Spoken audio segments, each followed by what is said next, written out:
This episode has been brought to you by Subject to Change Customs. Choose Subject to Change for all your custom apparel and promotional product needs. Follow them on all social media at S2C LLC and get your 4 times dope merch on their website. That's www.shops2c.com.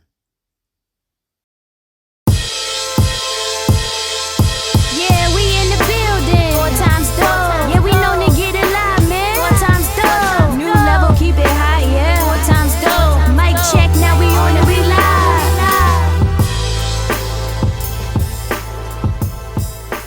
Hello, everyone. I want to welcome everybody to the show. How everybody doing today? What up? We got What's Jermaine, good? we got Jamie, we got Kashara, of course, myself, and Kwame. Wagwan. Yeah, what he said, Wagwan? My man just got back from Jamaica. Wagwan. That's my joint right there. I love saying that, especially Wagwan. yeah, man. So yeah, how everybody doing? I'm not sunburned. Awesome. I'm Kasharo. Or I'm not sunburnt. I'm good. Okay. The kids are, but I'm not. okay. Seen the pictures. All is well my way, man. No I'm complaints. good. It's been a little while. COVID free, well relaxed. Right. Great, Great man. up. So how everybody? I know we want to check in real quick because I know last month we was doing like the health challenge. How everybody do with their results? Their health challenge as far as like did they meet their goals for the month? Jermaine. Yeah, I actually I came back, man. I last time we met, I told you guys I kind of got off track a little bit with my water intake, but shortly after, I think the week after I got back on it, stay diligent. Yes, for the most part, I put myself on a regimen. Like every 2 hours, I want to keep it with me and drink a certain amount, and that actually helped a lot. So far so good since the last time we met. It's been working out well, man. So I'm gonna try to stay on it, keep doing it, man. So Good. That's good, man. What about you, Jamie? I mean, I've become more disciplined. You know, we have to acknowledge that there was a huge year-long vacation for a lot of us, and we just took a trip off from ourselves. And I certainly took a trip off from myself. I'm normally disciplined, and I can get up. I can go to the gym. And I was like, I'm not doing it. And my wife got me on it. So we're back in the gym. I mean, we're working out as partners now. So I'm still intermittent fasting, only eat from 1 to 8. But I'm gonna eat after this because I didn't eat lunch. I was working today. So I'm on it, man. I'm back on it. I just bought some new suits and they don't fit. So I gotta get into them shits. right. Okay, all right. What's up? Motivation. Sorry about you, my man. Not so good. Like I started out really well. Like I said, I was cutting back off the alcohol. I was staying away from Harris Teeter and carrot Talk about cakes. I got my alkaline water, Jermaine. I got some right here. I'm sticking with that. This is like, I don't know. It's something something about this alkaline water that really does something. I don't know if it's mental or what, but it definitely helps me. But I only lost 6 pounds. My goal was 10 within our challenge, but I lost 6. But I think maybe because going away, it didn't help. Nah, it don't help. But when I weighed myself, I was like, dang, 6 pounds. So I'm like wondering, like, dang, if I hadn't have went, could I have lost the other 4? And I'm thinking I probably could have, because that's the whole week. Basically, I would have been working out, not drinking alcohol, not eating all kinds of stuff all hours of the night, because it was a resort. So you're gonna eat and drink. Damn But, right. You didn't like come I here not to said, eat and drink. Right. So I'm back now. So I'm gonna get back to it because my goal is still to lose the 10 pounds or more. So yeah, but I only lost 6. Okay, I mean, that's the first world problem. Look at you. Yeah. What about you, Kwame? Yeah, it was good. I kind of say yes and no. Like I didn't do like the 5 days a week like I said I wanted to. I mean, I've been averaging between like 3 times a week, but I did lose the 10 plus pounds. That's lost 14 pounds since we started. Damn, dog. That's awesome, brother. Yeah. So I appreciate that. So I don't really imagine if I did what I was supposed to do with the 5 times a week, I might have did a little bit more. So I'm still trying to keep pushing myself and doing it. So yeah, I say I met that goal. So yeah. Well, it's good that we doing pretty good. Right. We're all in the right direction. We're all trying to we're gonna try to continue. We might update it with everyone, but definitely I think it's a good start. I know this month we were trying to get into this whole financial literacy thing, and I think that we want to maybe just bring everybody to trying to we each have an individual financial goal that we might want to try to meet for the month of, I guess, April or going to early May. And I don't know if any of y'all had any thoughts about any financial goals that y'all personally want to do, or maybe want to share that we can kind of go. Kashara, like you want to say Yeah. something? Yeah, I was about to. Trying to let this flow, naturally. Floor is all yours, man. Um, yeah, I didn't have any personal financial goals because I try to like save monthly anyway, but I don't have like a number or a time frame. But for my kids, I am trying to get them more involved, with financial literacy. Like I had signed them up for this financial literacy class like last month. It was like a 4-week trial, but they only got the first day, and then whatever happened, technology, I don't know, the system wasn't working because they sent an email to everybody saying they were having difficulty, so they didn't get to do it. But my sister-in-law, she works at Wells Fargo, and she's a financial advisor, and so she's about to start this financial literacy class for kids. So I'm gonna get them involved with that because I think it's time. They need to start Right. knowing, about money and saving and how to use it and all that. So that's my goal, to get them more involved, with financial literacy and learning, about money more That's than good. just mommy and daddy spending it. Right. Yeah, you need to. So do you have? They got cards and stuff, or they're gonna get cards? They don't have cards. What we did, Okay. actually, when we came back from Jamaica, Mm-hmm. we went and deposited some money in both of their accounts. And Got it. so they saw, oh, okay, we have money now. Like you always had it, but now we actually showing y'all Okay. that here's the deposit. This is Yeah. how much just went in. This is what you'll Yeah. have. So we're trying to build on this. So we did that. So they get to see now, Word like, up. oh, I have money. And, we need to save that. What do I And want them to do with knowing, my money? Yeah, I think the card thing is a good thing though. What Jamie just said too. I mean, I yeah, don't that's the know next step. Yeah, that's the so they next can step. learn to purchase stuff, and then if somebody Right. Be gives them some confident in money it and stuff, earlier. yeah. Yeah. So it's not foreign to them. So if Mm-mm. grandma give them some money, or great aunt, or Yeah. godfather, whoever give them some money, Godfather. godfather, whoever, you know what I'm saying, and they want to put Right. this money in their account and show how to deposit. I think that's Send some me a good cash stuff. app, Uncle Cash Kwame. out. Yeah, I need to do something. I've been slipping lately. I've been still in my own head doing my own thing. But yeah, that's one of mine. Yeah. I gotta So make that's sure I my get goal. this house first though. But That's Jamie, what about you, man? yeah. So my situation is a little different. I'm merging my life with my wife's life, and she's an accountant, and tackling my debt, student loan debt, tax debt, all this debt out of no fucking where. And it's like, dang, we got it. So you just know this: if you have debt, then you're not quote unquote rich. You can have cash, but shit, you got debt. So Right. I'm just following her lead on how to tackle the debt and Right. how to approach it. Cause me, I'm like, I ain't paying you niggas nothing.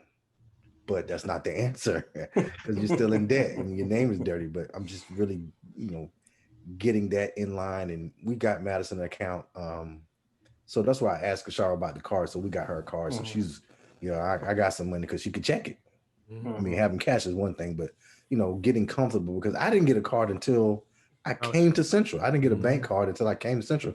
Jermaine, or was it Kwame? I mean, excuse me, Kashara. When did y'all show me how to use the ATM? I think it was me. It was you at the student union. Right. I really asked you, so what am I supposed to do? Put it in here and do what? Sincerely. If you didn't know, you didn't know, right? I did Right, not. right. Don't act like you knew already. No, I was Yeah. 18 with a bank card and some cash. Right. He was like, no, put it in there and type in your PIN. I remember my PIN was, okay, I remember that. Typed it in. Like, oh, you can get money out of the machine. Like Right. I can get money out of the machine. So I mean, this Well, is how old Madison again? You said 14? 14. Yeah. Yeah, it's good if you start now. I mean, Right. yeah. What about you, Jermaine? So well, let me say this first. In terms of kids, man, one thing I'll tell people, I learned this through strengthening my credit the last few years, where and I wish obviously our parents didn't have this information, but I think a child can be 10 years old, and a parent can make them an authorized user of one of their credit cards. Yeah. And then when they turn 18, they will have their credit score will mimic their Mm-hmm. parents. Obviously, they won't have history, but numerically, they'll have that same score as the parent. So that's a Right. way that boosts, give us that boost. So Mm-hmm. I just want to put that out there for you guys. It's Oh, I didn't know that. That's some good information. Mm-hmm. yeah, you definitely can do that. But my personal financial goals right now, obviously, I'm like a Charo. I save, man. Like I save. Um, but my financial goal is to purchase more stock. Um, I'm not my brother does these, and actually when we record the podcast, he does these uh these virtual meetings where he's coaching. He has a good little following. He's coaching folks on stocks. Mm-hmm. Some with Bitcoin. We haven't really gotten into the Bitcoin, but my goal is to purchase between now and my birthday, October, um, birthday month, is to purchase more stock and invest in that and to monitor stock. A lot of times it's good to catch it before it hits the market, but Right. there are a few things I want to invest in, and one of them is going to be Floyd Mayweather has a cannabis company that's about to pop off. Mm-hmm. For Floyd Mayweather Jr. But yeah, that's just my goal, man. Invest in more stock, increase my portfolio, and just continuously save, man, from month to month. So What's up? Mine is kind of similar to what you're saying, Jermaine. Like, actually, I need to actually just buy some stock, some shares of stock, and something. Um, and it's funny because, like I said, I had bought my goddaughters some stock when they was younger. I bought my nephew some, and I'm like, I don't even got enough for myself, and I'm not proud to say that, but But it's but honest. but it's an Nice, honest, honest very thing, and honest. it's so funny because me and Jamie, we had a conversation with a few months ago when the whole thing with Yeah, the Bitcoin, not explaining the the Bitcoin, but Bitcoin and the other currency, cryptocurrency happened. mm-hmm. And I was asking about the apps and stuff because I was about to use the Robinhood app, but I got kind of right, little nervous. I think that's the whole right, controversy of the Robinhood thing. So I'm Mm-hmm. Yeah, with GameStop. and Jamie referred me to what's the other one? Was it Sophie or SoFi, SoFi? right, SoFi. right. Yeah, You got a SoFi. SoFi account. So I did Right. actually download the app for it, but I haven't used it. So I've been Mm. shy of using it. So I want to think that I want to just trying to just dabble and just get a start in something, and then I really need to get some further education on it, just to Yeah, I always been Tell scared you to what, do man. this stuff, but I'll Well, get to it's it. nothing to I'm be sorry. afraid of. Just know this. If you were to purchase something, chances are it's going to go up. It's about where you want it to go. What's your stop loss? How much Right. you willing to lose? Mhm. And then it's going to go up, right? Over time, you have to pull out as far as your view all Right. the way back out. Like if you start with the stock market started at in the 20s, and you can go, that's the number for you. Of course, is going up. Right. It depends on what do you want and what do you like to use. So, you can't be quote unquote afraid of it. It's just about, Mhm. going to YouTube and, Instagram and using these interfaces and figuring out who's going to do what because people aren't afraid to share information. Mm-hmm. That's true. And Yeah. it's, we're still kind of analog and we're the last analog first digital generation. Mm-hmm. So we're still kind of iffy with information that we get. But these Mm-hmm. younger millennials don't give a shit. They will give it directly to you as they got it. They have no Right. fear of sharing what they know. That's real. And True. we are gonna be hesitant, which is fair because I'm still a little hesitant. When I was trading, I used to trade the German dollar, the Deutschmark, and Mm-hmm. I was still like, I don't know, but the stock market is going to go up. It'll crash. Right. It'll reset itself over time. But right now, you're in a space where you just need one to learn.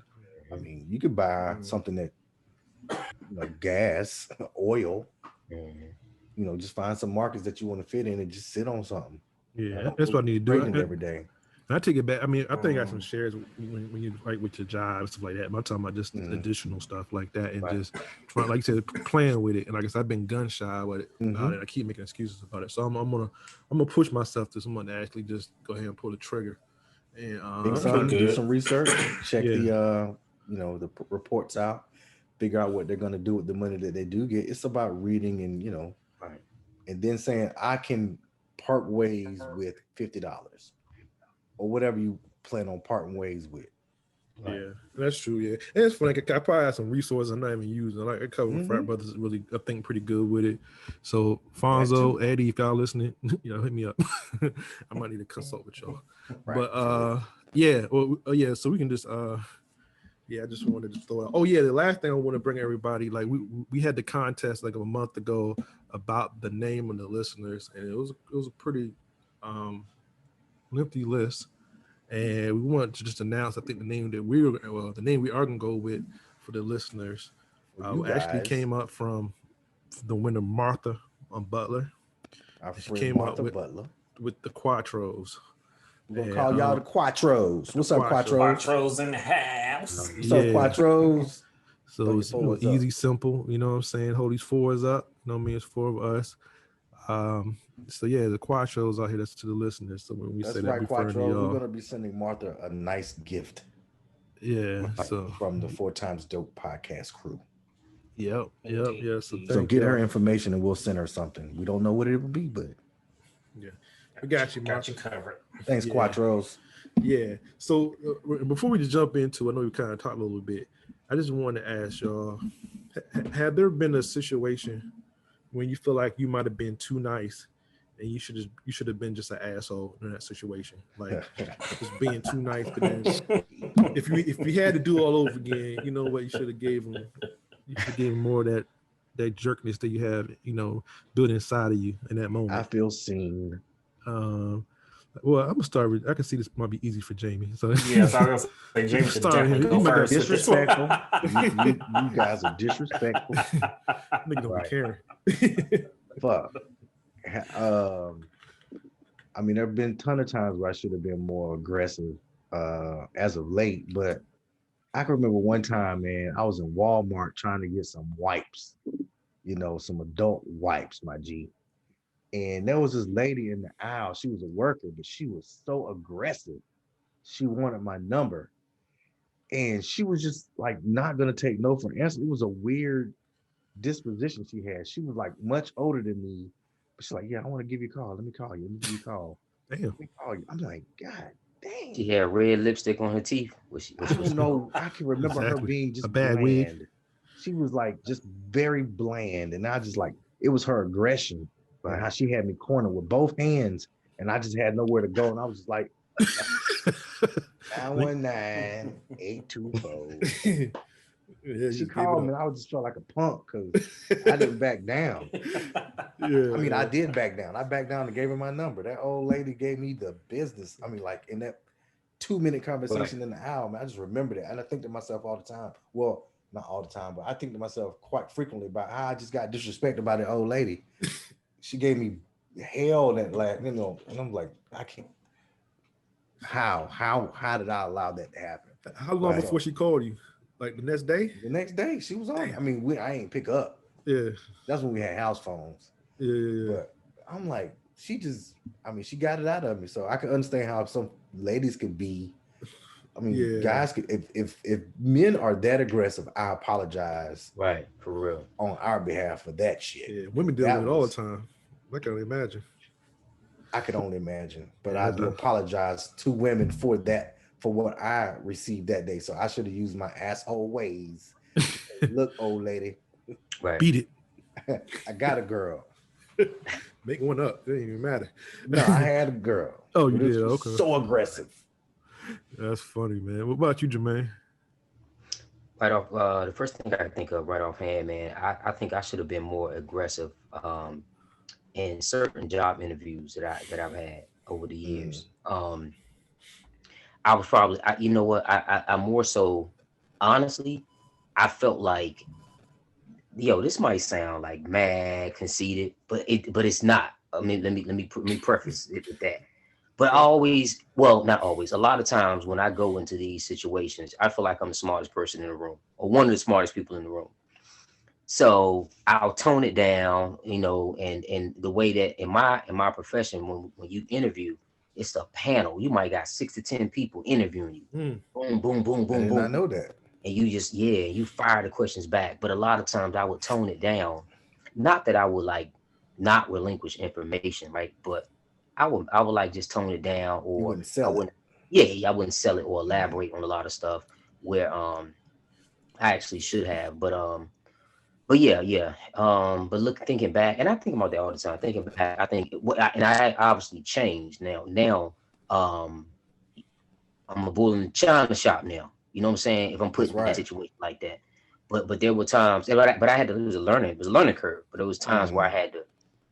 I had to just learn like to be more aggressive, man. Especially when minority male going into those types of situations like that. So Yeah, I feel you. Sure, how about you, man? When you asked the question, I couldn't think of one because I'm sure it's been many. Right, right. I understand. But Being too nice. Think a about time that. I was being too nice and I should have been an asshole. It just came to mind. Actually, it was with my wife because I can't come. I don't remember what you was there with me, but it was like one semester after a break. We came back to school and we was at the communication building. Yeah, I And remember. remember, we was in the car and Tawana saw us, and then she ducked down in the car Yeah, I was because she didn't mad want at me the to see for you. her. Yeah, I And remember that. then a couple of hours later, but maybe like 4 hours later, she called me and was like, "Oh, I need a ride to work. Can you give me a ride?" And my dumb butt was like, "Yeah, sure." And I should have been like, "Hell no!" and click. But Oh yeah, I do remember that. So Yeah, she tried to duck down because she was ashamed. she didn't want him no, to she see tried her. to. She didn't want me to see her because she knew I was gonna come after her. Like because remember the semester before, I was going Oh, you was gonna like come with every both day. hands. Yeah, yeah. So she was like, "Not this nigga again." So she tried to hide from me, and it was clear. I saw you. How you gonna duck down and try to hide? Saw her right behind him. He was like she Yeah, was we in the were back, so parked she right ducked. behind you. Yeah, She ducked like, "Okay, cool," and then called me 2 hours later for a ride to work. That That should have been the makes no time sense. I should have been like, "Nope." but damn, Tawana got some balls doing that damn joint. Yeah, and apparently it didn't matter. You did it. yeah, So yeah, Oh, we lost you. yo. But I tell you what's funny because mine just kind of happened in Central too. I remember Bomber Vaughn was having like a masquerade ball, and I asked this girl out to go to the ball. And keep in mind, like, I mean, I had to go get a tuxedo. She had to get like a The shit, she yes. had the formal wear and stuff and Mm-hmm. all that, whatever and stuff. So I'm a college student. I might have been working, but I mean, I'm not making that much. So that was a big deal trying to rent like a tuxedo and get the whole nine, Yeah, go you had pick to get her up, over there to get it. and again do all that stuff. You know what I'm saying? Just to be this ball to be presentable. So the girl agreed to go to the ball. So she got the whole get up whatever. So when we get to the ball, she gets in this joint. We get there. She wants to sit down the whole time. Like she didn't move. She didn't want to Disrespect. dance. She didn't do that. Like you want to dance. Like she was in the same spot the whole time. Like didn't move.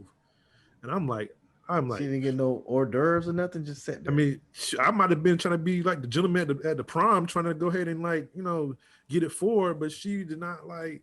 I was playing to myself. She, Was I there? how you might have been there. I don't. Was Kashara there? No, I don't think you I think went. it was a signal ball. I Nah, don't think we had just crossed or something. nah. It was a Bomber Mountain ball, a masquerade ball. Oh, I thought it was a signal ball. Okay. No, I went to some ball. I mean, we had two, but yeah, there was a masquerade ball that they had, and we went. And Jermaine go?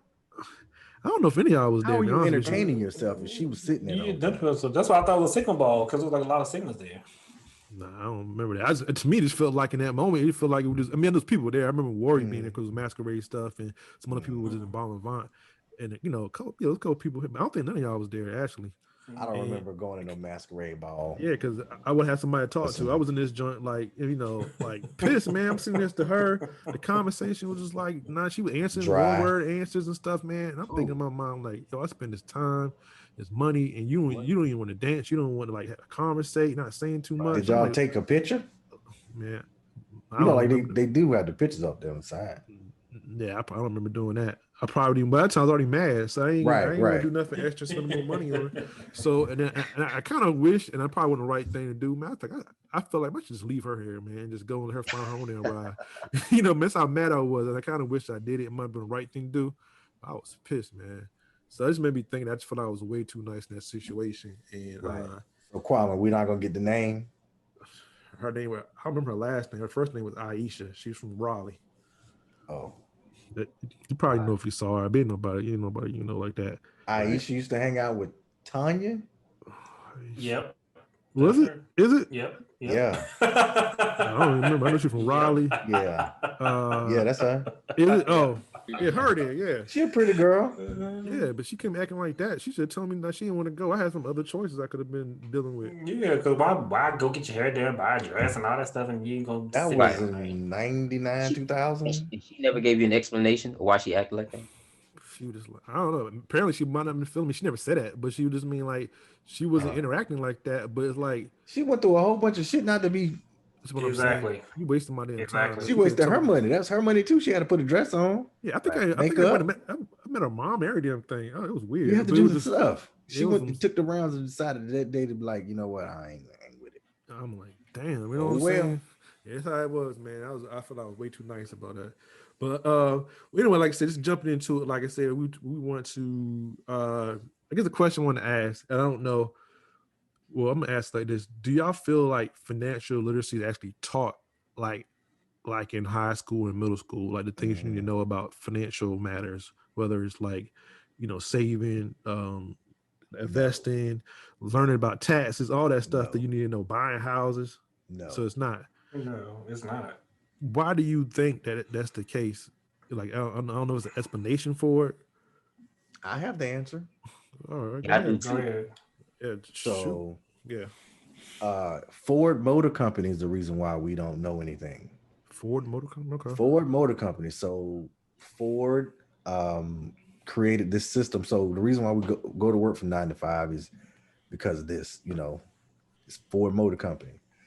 I mean, do your research. I'm going to try to give you some what I remember from this part from what I read is that we need employees. We need you to be smart enough to hit a button or do them a thing and then pay me rent. Right. Because Ford owned the houses that they lived in, right? The cafeteria that they got the food from, the restaurants, he owned the town. Corner the market. Everything.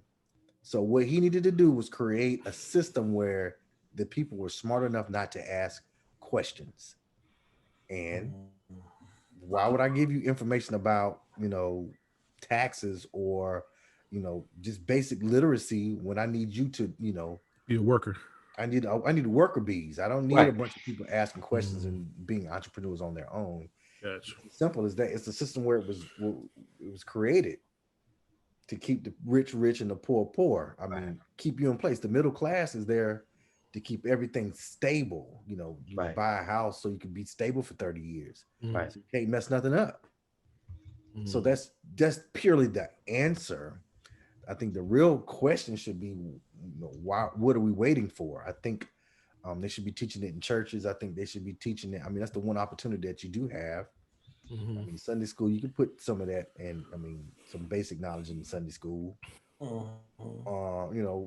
Or after school, hell, you can put them in groups, put it online. But that's the answer to that. Why isn't taught earlier is because don't nobody know. But now these millennials goes back to original point I was making earlier. They're sharing. Everything's to be shared. The millennials and the centennials there's nothing to be. It's all right here on the phone. They could pull it up and find out what they want to know. We are the last analog, first digital. We're still trying to figure out where we are and stuff. But that's the answer to the question. Right. And they share, they all share though. That's the thing too. It ain't just black or white or whatever. Yeah. Like all this generation, they share, and I think that's something we missed. I guess in our era, they didn't. We were in circles. It wasn't what they weren't sharing, and I think they were trying to keep it from us, especially the black. I can just remember in my high school, it was predominantly black, and it was maybe like a section of. It was maybe 85% black, and then the rest was white. But I remember joining the club. I can't remember the FBLA, Future Business Leaders of America, something like that. Right, and Phi Beta Lambda. Right. We never. Only thing they told us how to do. I remember writing checks. I was like, this ain't. In my mind, I was like, this is all. This it. Teach me. They talked about other business stuff. But I'm like, okay, I didn't. Right. I'm going there thinking I'm gonna learn the whole thing. Get a good grasp of business with the money and how to get a business on all that. I learned how to write it. That's the only thing that stood out to me in that entire senior year of that club is learn how to write a check. Debit and credit. How to balance a checkbook. But I was like, I just think I think a lot of it's just to hold us back. You know what I mean? Because Right. people don't want to It's not to hold you share. back, it's to hold you in place. Right. To Yeah. keep To us at a create certain that spot. illusion. Yeah, Yeah, it's an illusion. exactly. I have a little bit of Yeah. money. No, you got a Yeah. bunch of And I debt. think it's still, like I said, even though the millennials and Generation Z they are sharing, I still think that's a part that older generation still trying to hold it back. You The know what I mean? boomers are in the That's way. still They got to go. yeah, Right. yeah. So Right. I think that's a lot of it too. What about you, Jermaine? Um, both brothers just touched on it. But I'm kind of reinforce what Jamie was saying. Um, when you talk about financial literacy in America, right? America is built off of a select few of folks controlling wealth, Hmm. right? Everything else is that illusion, right? We'll give you a salary, right? Just enough to keep you comfortable, whatever the case may be. You can think of it like this: if athletes are making $16 million in 16 weeks, Hmm. right? A million a week. Um, in the NFL particularly, right? If they're making, just say their salary is 20 mil, so they, just say they get a couple mil every week for 2 weeks. Hmm. If they're making that over 5 years, how much are the owners making every week, Oh yeah. Hmm. right? Yeah. So high school, it's not taught in school because that goes against the blueprint of American philosophy when it comes to Mm. finances. You can't teach because here's the thing. Uh, if you're financially stable, that's a form of freedom, Yeah.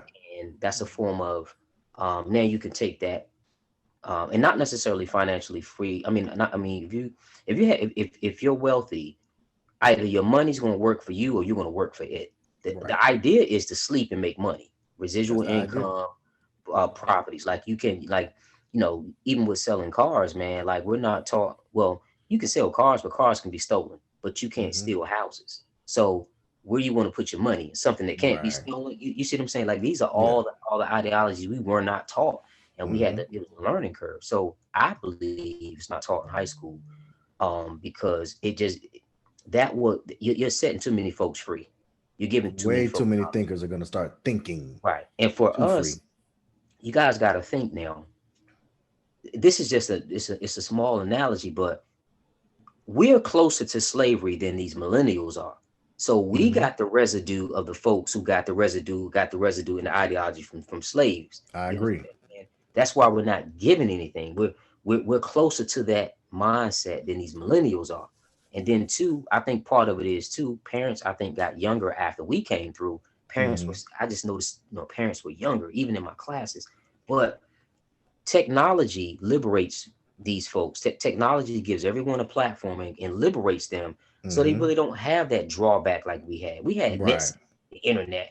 So now, hey, if I got a platform or I can take a million pictures and people validate my self-esteem, yeah, I Hmm. feel good about myself. I'm gonna give you what you want. And I Yeah. think part of it, right? But Hmm. the financial freedom part, especially for folks of color, because Shiro, I went to a kind of a mixed high school. Our athletics were black, but for the most part, the boosters were white. The head honchos of the school were white, Hmm. and I had some great teachers, man. But oh, let me say this too, and I'm gonna pass it. The other issue is that the curriculum in high school is a mandated curriculum. The Oh Department yeah. of Education tells these school systems you must teach this by this month, by Hmm. this month, by this Hmm. month, and the semester's over, right? And that's just basically, I call it compelled instruction. So it's Hmm. purposely and it's premeditated. It's left out on purpose. Right. But what about the colleges though? Because I mean, just I think now a lot of colleges are starting to, jump on that. But especially the HBCUs, that was one thing. If it was there, I didn't know it wasn't brought to my knowledge. But that was something I wish Yeah, It's the that I same had got in concept. college. it's the same concept. It's the same blueprint, right? Hmm. It's the Still a same. business. Check this out. And this is kind of off topic, but I just want to say this, right? To give us an idea. Okay. The SAT Hmm. was created by Mm-hmm. this guy named Carl Bingham. Well, anyway, the concept that the SAT was initially created to weed out immigrants, colored immigrants in the Ah. 19th. So if you didn't pass this test, you couldn't come into the country, and it helped to weed out feeble-minded people. So Hmm. Princeton got a hold of the concept and said, "Hey, we want you to create a test that works the same way for our colleges. Right. If you don't pass this, you can't get in. And it filtered out. Oh, and by the way, the guy who created it, he wrote an article basically talking about how people from Scandinavian countries and Germanic countries and Nordic countries were superior. Basically, white folks were superior. Right. So my point is, if they took that SAT, if they took that concept and made it work for the SAT to weed folks out, what do you think? Why do you think is my point is that's an indication of the school system. They Right. don't want that financial freedom. They don't want folks to be, thinking that it's free thinking. Mentally free. Right. And look, it's not just the money, it's the concepts. Jamie's an entrepreneur. There's a concept to, you can't just be an entrepreneur. You have to be in tune with new product development. You have to be in tune with all kinds of stuff. All Right. the time too. And in college, I was an English major. Now they did teach us about things I was interested in, like the Harlem Renaissance and all the major players, the black writers and poets. But my point is, they didn't teach me how to be a professor. They didn't teach me how to make money, residuals as a writer. I'm writing books and stuff like that. So the money part, I didn't get. Even traveling abroad and how to conduct myself abroad, I didn't get that. So my point is, it's premeditated, man. I think. Yeah. And you got to acknowledge that it's very premeditated. What about you, Kwame? I mean, it's kind of like you said, it's not there. Everybody kind of touched on it. I really don't have the answers. I think what you said, Jamie, what you, Jermaine, I think y'all touched on it very well. And I can see all that happening. It's just a shame. You would think, at least by now, you know what I'm saying? I could understand. Why would you change it? I could understand forward doing it, but I'm saying to the point that if we're at the point where we know this is not right, and we learn it as adults now, like, dang, because there's been plenty of times, like as a 25, 30-year-old something, person, whatever, man, and then you're dealing with something like, wow, why they learn this earlier? Why I'm learning this at 30 versus when this could have been, it's a whole, in my opinion, a whole bunch of useless information, Pythagorean theory. You don't care about that in college and in high school that I would never use. Those subjects, I'm like, I'll never use those things. So why we even, learn it? You know what I'm saying? When this would have been so much more helpful if I got this in high school or even in college. The operative word is helpful for you. For me, exactly. And that's the problem. It's by and large, we don't need all y'all thinking. All y'all, as in black, white, everybody. Right. We have a line. It's all demarcations. Everything is about a line. How far you want to go, how far we need you to come. I mean, you think about the GameStop situation. It was like, all right, you poor people, get some money. And then they figured out, okay, let's work together to get them. I was like, oh, not like that. So there is the line. The line has been drawn. We need to keep you all in place because we need to continue our winning ways.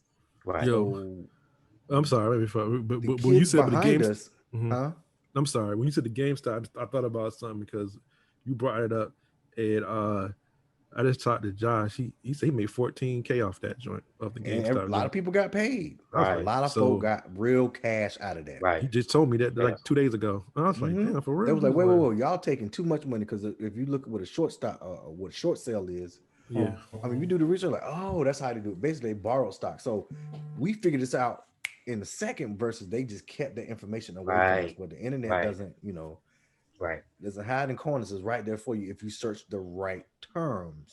Right. So they're trying to keep you in place. I mean, the sad part is that we are one of the last generations. Right. It's the next ones, the millennials and the centennials. They like, no, we got this. You're not going to tell us what to do. And they don't see color and all that shit. Right. No. They figured it out. It's money. Right. They figured it out, but we're just the last bunch who stuck with our hands in our pockets. Right. They got to keep us in place. Otherwise, we'd have been out of here. Right. Yeah. So true. Well, Kwame, you already said it. Yeah. I didn't have much because I think I kind of touched on to it because I don't really have the answer. I just know it is not there. I know what I experienced with that. So, like I said, I learned something just now from y'all. So it was more for me learning that question. But yeah. Okay, cool. Well, speaking of experiences, fellas, I wanted to ask y'all, what would you say your biggest moment in college was outside of graduation? That's a big moment for everybody. But outside of graduation, what do you think your biggest moment was? I'll start with Jermaine. Kashara, you were fading out on me, bro. Can you say that one more time? I'm sorry. Oh, I'm sorry. What was your biggest moment in college? Okay. Outside of graduation. Okay. That's right. You know what? My biggest moment, and I tell a lot of people this.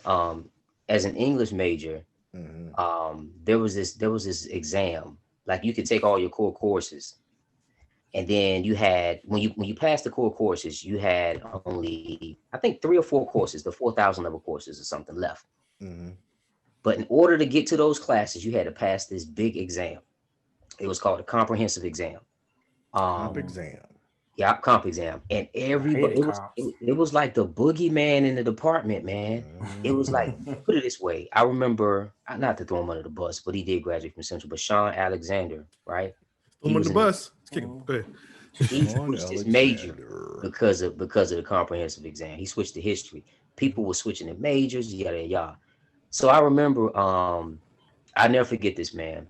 I had like three classes left.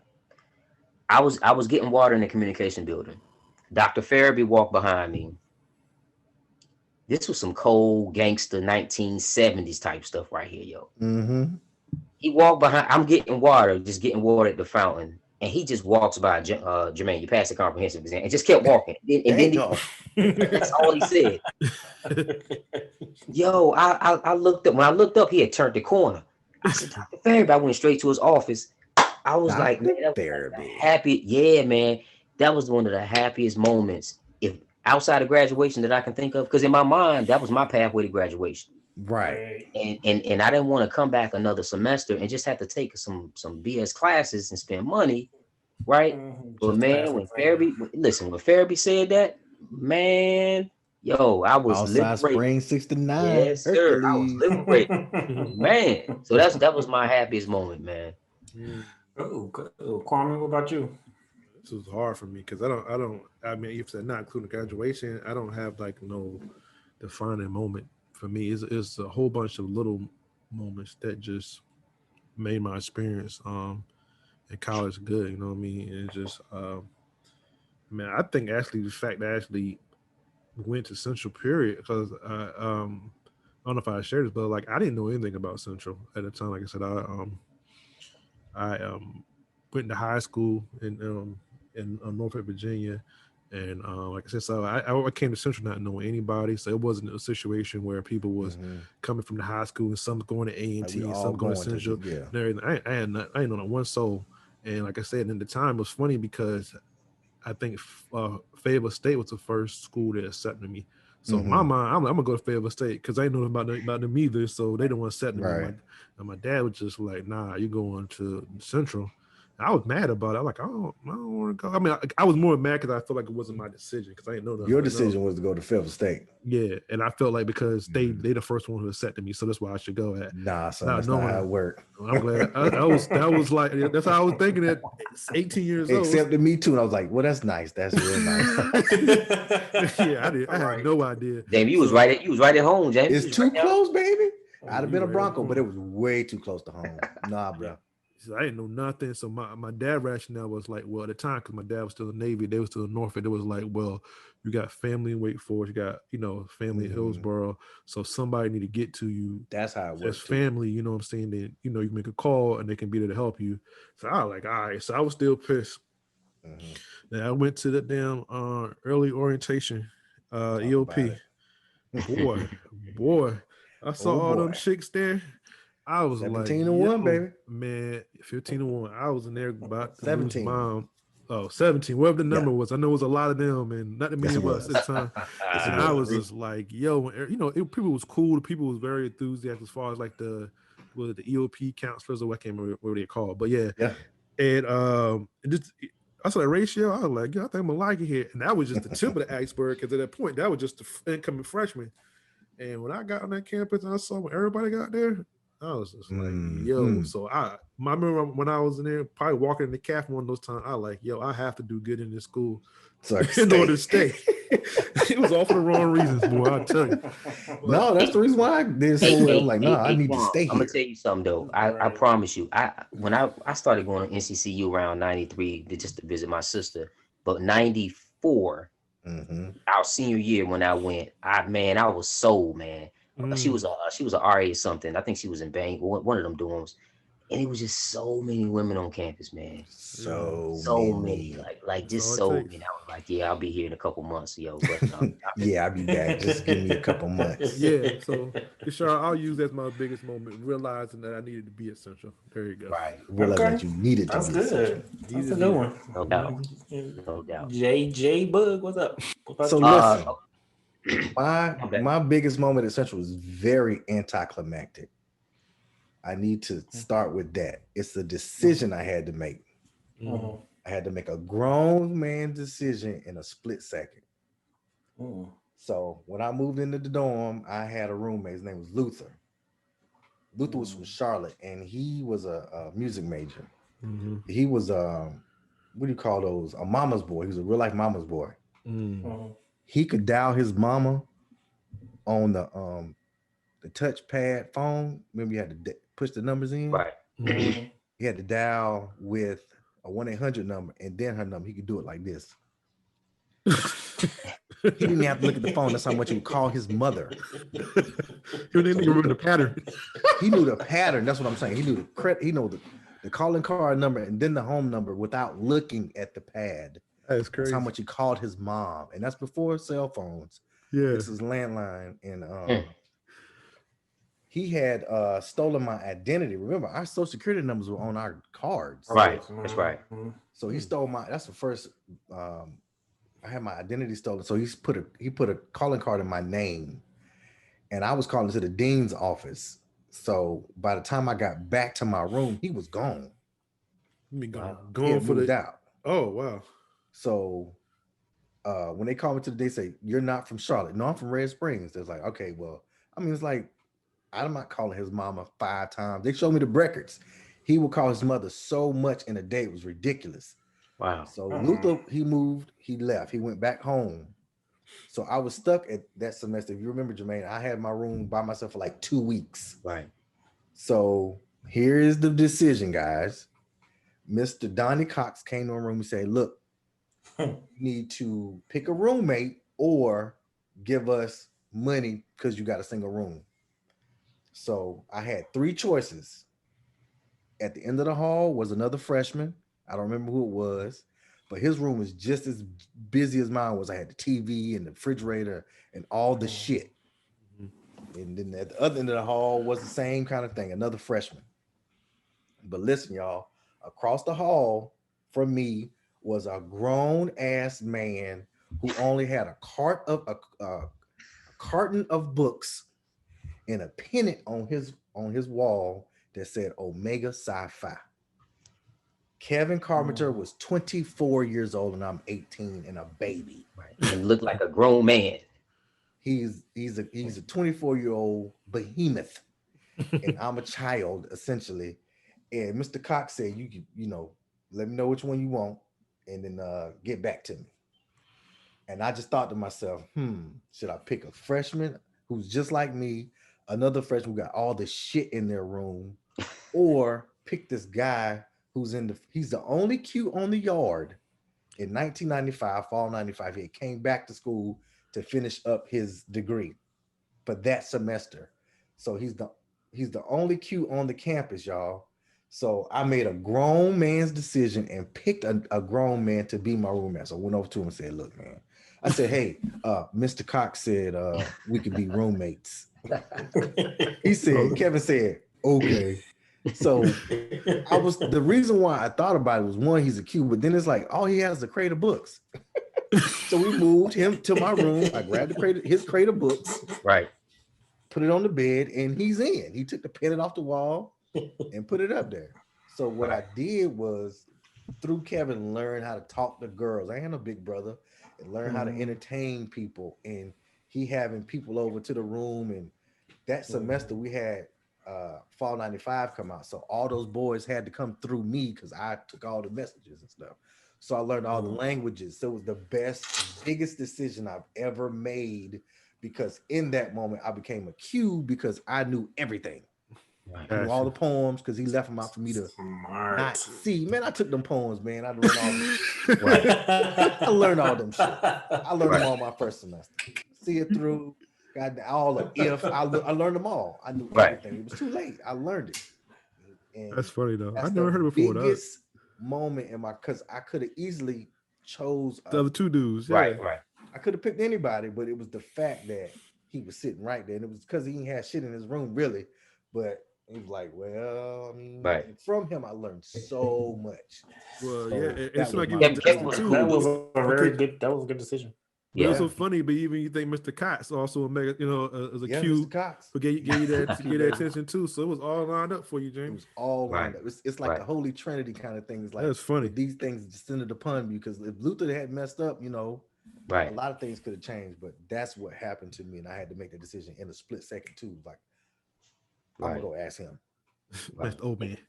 Yeah, Kevin's cool dude. I saw him. I think back in 18, the last homecoming I went to or something. Ran into him. Yeah, he good That's my folks. big bro, man. Right. He Good still dude. beat me up to this day. Yeah, he used to beat me up too, y'all. Throw me all across that room. Right. Crazy. So fellas, I want to ask you guys something before Oh, we get Bashar, up. do you go? Oh, my bad. No, you didn't. Oh, I sure didn't. I did not. Oh. Okay, so for me, one of the biggest moments, I think, like I said, was meeting y'all and forming this brotherhood. But outside of that, the biggest moment for me, I don't think y'all might not even know this, was I was 19 years old, and I told myself, you are not going to turn 20 years old and be a virgin. It's not going to happen. So, because I had a lot of traumatic things happen. So like I was always in situations with females where we were doing everything else, but for some reason I could never just seal laying that plane. Right. That one thing just could not happen for me. I don't know if it was a mental block or what. It just wasn't happening. Yeah. But I was just like, yo, I cannot turn 20 and not do this. Can't do it. I That's was a nice determined. I was like, no way, this is not going to happen. So lo and behold, it was this chick in my criminal justice class. She wanted to study. Her name was Tiffany. And she had 2 kids already, and she Tiffany, grown woman status. Yeah. That's a hell of a fucking. Right. You'll do. So, but you teach me. That's a smart move. Damn, that's funny. But seriously, I didn't think that wasn't a part of my plan though. Like I said, she literally wanted to study. So I was all right, cool. So we went over there, we studied. I don't even think we really studied that much, but we did do some work. But it was one of them situations where I think she was trying to like feel me out to see was I gonna like make a move, or whatever, because it got late, and so she was like, "Well, I'll make you a pallet on the floor. I'll sleep up here on the bed." Mind you, she got 2 bedrooms, but the kids wasn't there, so I could have went into the other bedroom. She was no sleep on the floor. So we were just talking, and she made some comment about it was something about, I don't think you would try nothing, or you too nice. It was something along those lines. Like basically, I was a good boy. She couldn't see me trying to make no move, and I was like, "Really? Wrong? No, I don't see that." I was like, "Oh well, I can show you." Wrong. And she was like, "Oh my God, you for real?" I was like, "Yeah, I'm for real. Like I can show you." And I don't know, whatever mental blocks I may have had before, they were all gone at that moment. And she gave me the business, boy. She gave me the business. I'm sure she did. It was one of them situations where you was like, I don't know, I told the story before, like you see thick chicks and you be like, oh, she thick, and you have these imaginations of what you can envision it's like. I got the whole picture. Like I see why. I see what the hype is. Like I seen all that business, didn't you? Yeah, it was. I was like, finally. So that was a big moment for me. That's I think I took you over there like a couple of weeks later. Yeah, well, I don't know what happened. I just want to look at it. Let me see what he messed with that. No, but yeah, so that was a big moment for me. Yeah, her kid's about 25 now. My virginity. Probably like 30. Her kid's about there. If you were 19, 18, then you talking about what, 90, 96, 90, or we said I was embarrassed, about 96 or something, 97. Yeah, them kids good about adults. Yeah, about 25, it's 26 something. Yeah. Smashing their mama. That was my big moment. Okay, no doubt. That's an interesting big moment too, Kasharo. That's funny. So, fellas, before we get up out of here, I want to ask you guys something. And I know a lot of this is a topic that's sensitive for some folks, but anyway, I want to know. So, I want to know if you all can receive the word from a pastor or preacher that is not living what he or she preaches, right? And let me just be clear, it doesn't necessarily have to be like a contradiction of the word, but for example, there are 8 black pastors whose net worth, and probably more, but I just know for a fact there's 8, whose net worth is like 200 times greater than the communities that the church is in. Right. Mhm. Okay. And then just recently, the top 10 richest pastors, there are 10 who did, and I'm not saying they're obligated, let me be clear, but they did not give any money towards any COVID research or anything like that, Mm-hmm. especially in the communities that their churches are in. So to Good me, face. right. And I'm just highlighted those 2 examples because a lot of times it's just not about not living the word. But anyway, what do you guys think about that? So again, the question is, can you receive the word from a preacher that is not living what he or she preaches on Sundays or whatever they preach? I Right. think for me, because I Yeah. kind of been through that situation before, it's hard because I was in a situation where I was in a church and the preacher got caught basically having like multiple affairs on his Wow. wife, and Multiple. the church, they brought him in one time. They talked to him and was like, "Look, we're gonna give you one more chance, but you need to make this right." So they put him in counseling and everything, trying to get it together. But then he went back out there and he did it again Can't stop, and won't got stop. caught. Got caught again. But the Mm. crazy part of it was he was a really good preacher. Like I liked his preaching. Like Which is what the even girl even knowing said. even knowing that stuff happened after the fact, Yeah. it was just like when he was preaching to me, it was like he always spoke to me, and I could always take away something from his word. Even though I'm back in my mind, I'm like, "Dang, you was just out here cheating on your wife, but you just really Mm-hmm. spoke a good word to me, and I took something away from what you were saying." Right. So for that particular situation, yes, I could. I knew he had faults because nobody's just perfect, but I was still able to receive the word from him, in that moment of him preaching. But Right. outside of that, it was kind of like I would look at him like side eye when he was like trying to have like regular conversation. If that makes sense. So Like, it's kind of like nah, he bro, was get the two fuck on. people in a It's sense. like So you I'm like, separate his word from Yeah. yeah, him it's being like a I person. Yeah. separated it. I'm like, no, you can't talk to me like about some old regular stuff, and you just been doing this. But I was able to, take. I was Mm. able to receive your word. It was weird, but so if that makes sense, It makes that was like sense. Quagmire. I Yeah. don't know. It was That's weird, but then exactly it. I hear other stories like other churches like preachers taking money from people, and I be looking like, damn, y'all still sitting here taking this stuff. But I had to reflect on myself. I'm like, yo, I'm pretty much doing the same thing. Like I was able to Mm-hmm. accept this man preaching to me, and he was having affairs. So I think it's just situational for Okay, me. sorry, well, how did he get caught up like that? The first time, I don't know. I don't know how he got caught the first time, but the second time, I think because they were already watching him, Hmm. I think they had somebody, you know, Tell checking up him. on, checking and Oh, following him. was he messing with Mm-hmm. like other? I can't remember. I remember when it happened. I can't remember the details. Was it He was somebody messing that with was in the quite a few church? women. No, it wasn't just women in church. Mm-mm. Oh, It okay. was women in the community, and then I think the second time it was women and men. The second time, Oh, oh, I know yeah, that. I and be he damn. got caught in the gay club. Oh Oh wow. man, that's He wild. was preaching the word in the gay church. I mean the gay in the Yeah, gay Yeah, club. that's what he probably was doing, spreading that word, man. Hey man. he was spreading So, something. He Kashara, needs okay, to. so to be clear, you distance yourself obviously from Well, he, from that. he I had to move. didn't. What happened? They put him out after because they Oh, couldn't okay, take. okay, They okay, gave him one okay. more chance, and so he left. So I mean, yeah. hey. So, but I'm saying even after the first time, though, I was still able. Well, actually, both times. But then after the second time, they got rid of him. But I was still Right. able to receive the word from him. Wow. Well, I guess. Mm-hmm. Well, okay. I mean, everybody deal with we're not uh above demons, and I get that part, but still, Mm-hmm. wow. Jamie, what would you say, man? Mm. No. Straight up. I mean, I don't care for it at all. I mean, I'm over it. I think I graduated. I don't care to hear it. Mm. Hey man, don't kill, don't steal. How about that? Right. That's how I really approach, pastors. Like, okay, I got it, but I mean, So you saying you don't deal with I any don't type of deal. church because of Yeah. what? I'm sick of it. What was It's the your same reason? shit. I've been dealing with it since I was conscious. It's the same shit over and over and over. It's the same book. It's 66 books in it. 33 old, 33 new. It's the same shit. But what changed your mind though? Because I know, I like you said, became what you said, conscious. you grew up in the church. Yeah, I You grew was up in in it. where you was in worship and praise in school. Yeah. Like you was heavy in like Right. your Because that's what I beliefs. knew. But then I was like, Right. you know, I don't have to get up. I don't have to go there and be punished just for living. Everything you do is wrong, right? It's a sin.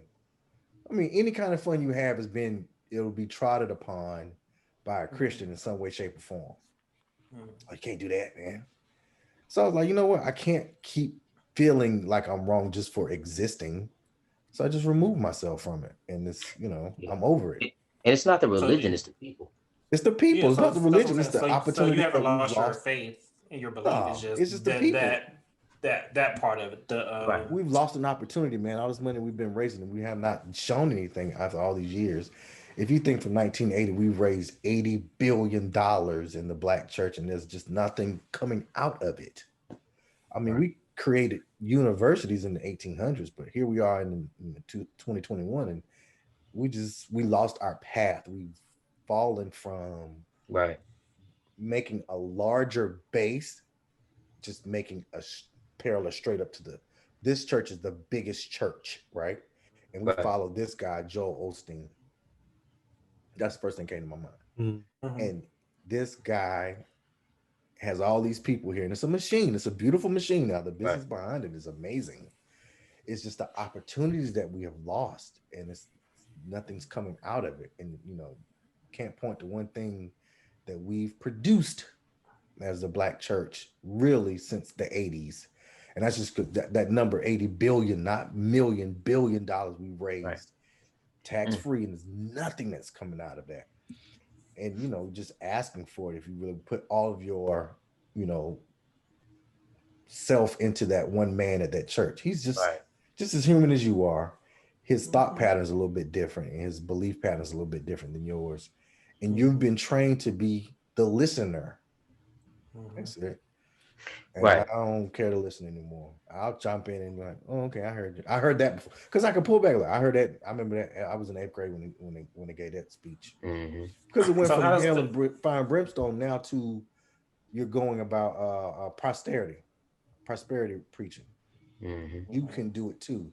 Well, no, you can't, because you don't have the education level to do it. Whatever it is, I Mm-hmm. can't be a professor at Maryland. I don't have the education level, right? So why am I lying to these people about being prosperous? No, you don't have it. So it's just It's just me saying, well, I'll just remove myself. Yeah. I'm But not you part still, of I it. mean, obviously, like Coach would say, we asked the question. You still have your faith. I get it. I Certainly, totally get it. Yeah, I get it. I get yeah. it. Yeah, definitely get it, man. Um, Kwame, what would you say, dude? For me, I think it's a tricky situation. I because I know when you're in that position as a preacher and or no, a pastor of a church, it comes a great deal of responsibility. Right. So Hmm. of course, people are going to look at you as a person. You're a leader in a sense, whatever. So I think it's tricky. I think it's people. It's kind of hard if you're not doing what you're supposed to be doing, but at the same time, you are also a human too. So I Hmm. think I'm okay with somebody making a mistake, because mistakes happen. But then Right. it's just like when you continue to do it, or you're not trying to make no effort to do it, and it varies for everybody else. Then it'd be kind of hard for me to to to follow it, knowing that saying that you're continuing to do it. So you're just saying this one day, and the next day you're doing something totally different. First is the different if you've made a mistake and you think you're human and you're trying to improve yourself in that leadership position. Hmm. Then I can get through that. Like I said, I don't know no perfect man. So um, Right. yeah, so I think this is where I think it just a real tricky situation. I know there's a lot coming with that. It's funny because um, the church that I attend, of course, is like online stuff now. Kirk Franklin actually was a guest this past Sunday, matter of fact, and of course he apologized about his recent ordeal with So, his son, and the whole thing, how it was an embarrassment to him and all that. And Hmm. he was just gracious that the church still was allowing him to come and perform and be a part of it and everything else and stuff too. The pastor that we go to, say that it was fine. Nobody's perfect like that, so it was good. But in my mind, I don't even feel like he was that wrong. Like, yeah. yo, his son was Not in acting my like opinion, it wasn't you know wrong. what I'm saying? Was acting like we call No. him He come, I forget what he called him. He come like a I know what he deity or did say. something. He said, "Don't you ever." That's right. Yeah, That so ever came from his soul. I said, "Oh, Right. Kirk, don't fuck with Kirk. yeah, that's what I'm Because saying. Like, yo, he a man Whatever you too. do." So when his that's son right. was trying to get spicy with him and stuff, and he going as any father would if their son was trying to get to, I didn't have a problem with that, regardless of his position. Like, it didn't make me look at him differently in that situation because I'm like, yo, he was all so sorry about it and all, but I was like, well, Right. I don't really blame you. Actually, he And was acting like, it came from a place of, look, man, your mom and I've done a great job of taking care of you. You haven't wanted, you never wanted for anything. exactly, Gary, you got all kind of privileges that most people don't get, and now you're trying to put this man on blast. So it was Yeah, I just think the son is interesting. an artist, like a visual artist. Oh, Yeah. is he? So to even Oh, say that out loud, like your parents afforded you the opportunity to be a visual artist or that's painter or whatever. So don't what I'm even saying. Right. try So willing Right. to you do shit for you. You get to So live I'm what you saying how you you want have to family live. disagreements, and let that be a family disagreement. You're gonna put that on blast, and that's that young millennial stuff, Your like you said, mentality. Yep. when they put everything and they put their business out there and Right. keeping it. Was he trying to show? Oh, your father cuss and everything. He's a man. He getting mad like anybody else would get Right. mad, Right. whatever and stuff.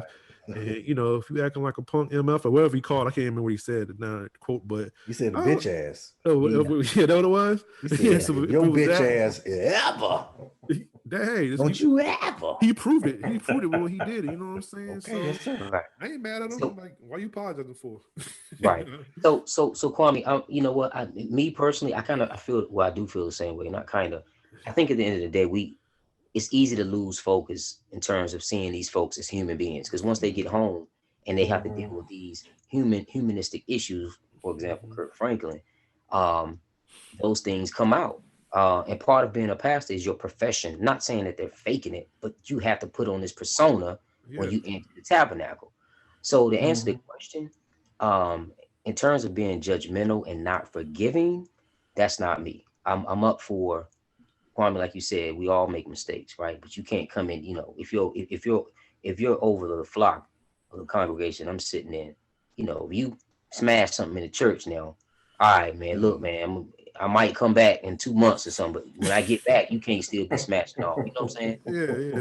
But I'm gonna tell you Yeah. something I do have a problem with, though, when it comes to, and this probably, well, any church, but um when it comes to finances, and more so the middle class, the upper middle class, to the mega churches. Um, I don't like the fact that a lot of these churches, black churches, or churches, period, not just black churches, but all churches, but there are some churches that are in these low income, low socioeconomic environments, and the congregation, coming from these low socioeconomic places.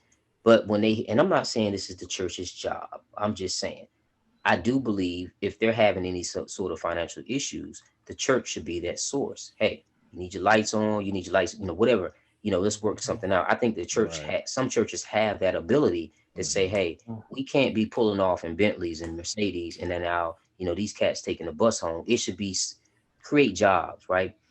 Create wealth for your flock, opposed to just Doesn't that bring make sense? You get more money if you help the right. folk. Right. Take those, because I look at it as this. If I'm a pastor and I'm looking at my congregation, all I see is a plethora of skill sets. Put these skill sets to use in the church, So give you them a make more salary. money. Right. Allow them, yeah. Opposed to just sending them folk home, and they're going back home to their struggles or whatever. Or in some cases, I've seen this personally. In some cases, if you feel like you want the pastor to put hands on you, some cases you can't even get to him. Nah, you need to holler at him. Let him do it, or her do Junior it. pastor. Right. You know what I'm saying? And Associate pastor, not junior. Associate. right. And I, You yeah, got right. youth So pastors. I think that just sends the wrong signal to congregations, man. And I've sat in churches like that in the RTP, DC, Maryland. The church we actually attend is an older congregation with old school rules and regulations, and I like it, Pastor Brown, because he's mad. But again, I'm forgiving when it comes to certain things, but you got to come before us and say, hey, I apologize. We correct that behavior.